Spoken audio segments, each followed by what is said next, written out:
One of the players that's really impressed me during this league, if we just go back to the Wexford against Kilkenny match that's coming this weekend, has been Rory O'Connor, because we've always known that he's a talent, going all the way back to 2017, when I think in his debut down in Páirc Uí Chaoimh, wasn't he, put man marking Jamie Barron and did a very, very good job in around the middle sector of the field that day. He's been very good. What will Kilkenny look to do against him this weekend?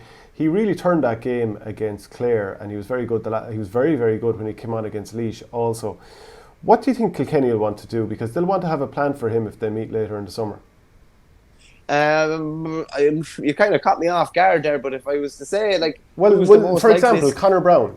He's been rezoned to the half back line. Yeah, Remember, he's the most likely. Yeah, he did a good job of. Kilkenny were all over Limerick, all over the field in that 2019 All Ireland semi-final, which maybe made Conor Brown's job on Cian Lynch a little bit easier. But it did seem like he was all over him like a rash throughout that game. So maybe he has his card marked, as far as Cody is concerned, to be a tagger if one is required.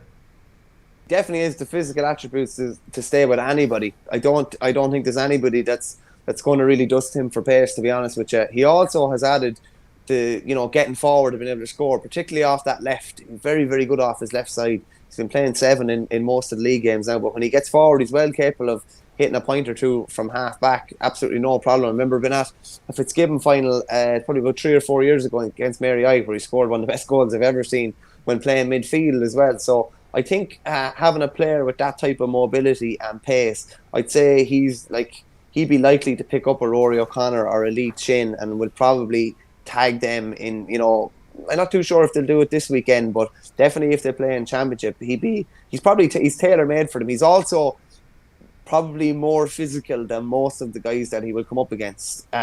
He's really, really, really raw, really strong. So I'd say someone like him is probably the most likely target. And we've seen it before with Wexford. If the pillars of the team, if Chin, MacDonald, O'Connor, Matt O'Hanlon, Liam Ryan, if they're not on form, Wexford generally struggle. But there has been a nice influx of we didn't talk about Wexford's new faces: Conal Flood, Gavin Bailey, Mikey Dwyer. Mikey Dwyer. There's crucially for Wexford, we're talking about people and players that we haven't been talking about in previous years, and we haven't even seen much of Ross Banville yet. And I don't think Glenn Malone hasn't really played, having come over from the footballers. So from positively on a Wexford side, you're looking at players that weren't there before and that are big options now. And they mightn't be starters, but they could be finishers for those big kind of championship games when they've generally been relying on, I'd love to go back, and I must go back through it and just see how many games has Harry Keogh came on in while Davy's been manager since 17. Same with Aidan Nolan. Same with David Dunn, is a player that could probably nail down a starting 15. But it's generally been the same players coming on year on year on year.